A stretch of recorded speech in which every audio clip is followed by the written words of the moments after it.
So third point is very much about not building momentum. So we touched on earlier how random the process can be about the outreach to investors.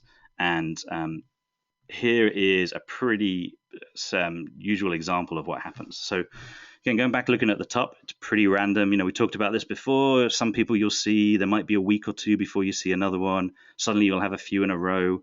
And what happens then is because you haven't got momentum, they'll often think that this isn't something that's interesting enough. And you might get the odd money dribbling in. So you can see in this square blue box, this is kind of an idea of how much money you might get, like £15,000, 35,000 and 45,000.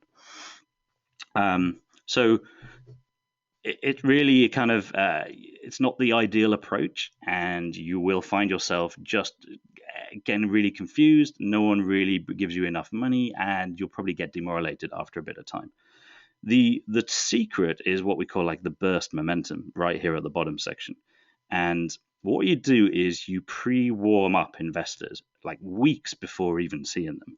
And that normally goes along the lines of, again, if you've done your research, you reach out and you say, look, I'm doing this. I think you might be interested because you've built a business like in this sector before, or you've invested in some similar companies which aren't competitive.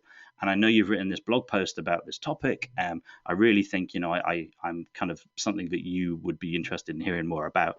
Can we meet up? Okay, so it's lots of those, lots of the warm-ups, and that way you can screen out people who won't be interested, and you can then get a sense of who you might want to start meeting. The secret then is to factor in when you want to meet them, and you say pretty much like, can we set up a meeting in 8 weeks' time? Right? And the reason you do that is because it's very easy for an investor to say, I'm busy in the next couple of weeks, see my PA, or I'll get back to you with some time.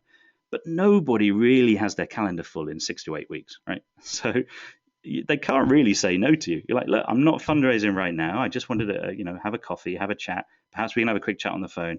But I'd love to come in and present to you properly. But can we set a meeting in 6 to 8 weeks' time? And you'll be surprised how many people can't have an excuse and they will accept it. So it's a great way to kind of space that out.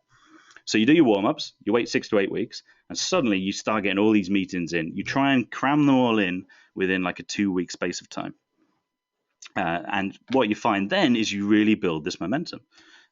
You'll find that suddenly one of the investors are starting talking to other investors, and they go, "Oh, have you seen this company? Yeah, it's looking really good. Are you going to invest? Oh, I might do." They start talking. Suddenly, one of them might start making an offer if the business is good, and you start to build the amount of money invested really quickly. And what you find is over like a period of 2-3 weeks, because of that sense of urgency, you'll find yourself raising around or standing a much bigger chance than if you just did that random approach. So definitely bear that in mind, random versus burst. Pre-warm them up, book appointments in 6 to 8 weeks' time, and then go for it in like a 2-3 weeks period and focus on nothing else but doing that.